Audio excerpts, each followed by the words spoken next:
वालिङ नगरपालिकामा वडा नम्बर 9 सुर्कौंदीमा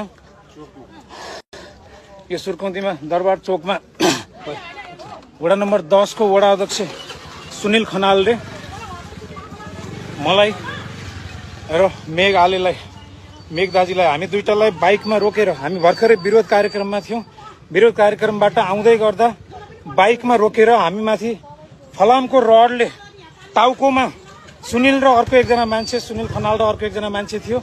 फलामको रडले बाइक रोकेर मलाई मेघ दाइलाई टाउकोमा हान्ने। मैले हातले छेक्दा यसरी हात र हेलमेट धन्न मैले हेलमेट लगाएको थिएँ र हेलमेटले मेरो ज्यान जोगियो। आज यसले हामीलाई यसरी हानेर प्रहार गरेको छ। यो ज्यान आज हामीले नदी संरक्षणको लागि बोल्दै गर्दा विधि प्रक्रियाको रूपमा विधि प्रक्रियाको फलो गरेर आधी खोलाको दोहनको विरुद्धमा बोल्दै गर्दाखेरि भर्खरै हामीलाई धम्क्याएर थुप्रै मान्छेहरूको अगाडि त्यहाँ सुर्कौंदीका स्थानीय मान्छेहरूको अगाडि हामीलाई धम्क्याएर उनीहरू निस्केका थिए र यहाँ बाटो रोकेर हामीलाई ठ्याक्कै यो घुम्टिनेर दरबार चोकबाट सुर्कौंदीबाट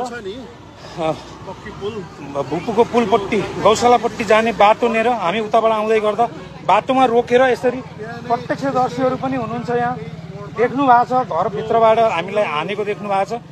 हामीलाई बाटोमा गाडी रोकेर यसरी हानेको छ। मैले हातले रोक्दाखेरि यो रड हातमा लागेर ठुलो रड हातमा लागेर हेलमेटमा लागेर यो सिसा फुटेको छ र हातमा लागेर मेरो हात यो सुन्निएको छ। हामीले वडा प्रहरीलाई फोन गरेका छौं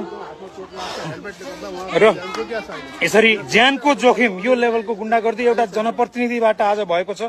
सुनिल खनाल भन्ने मान्छेले अर्को एकजना मान्छेसँग हामीलाई पहिला थुप्रै मान्छेहरूको अगाडि कार्यक्रमकै बीचमा हामीलाई धम्क्यायो र त्यसपछि यहाँ हामीमाथि रड प्रहार गरेर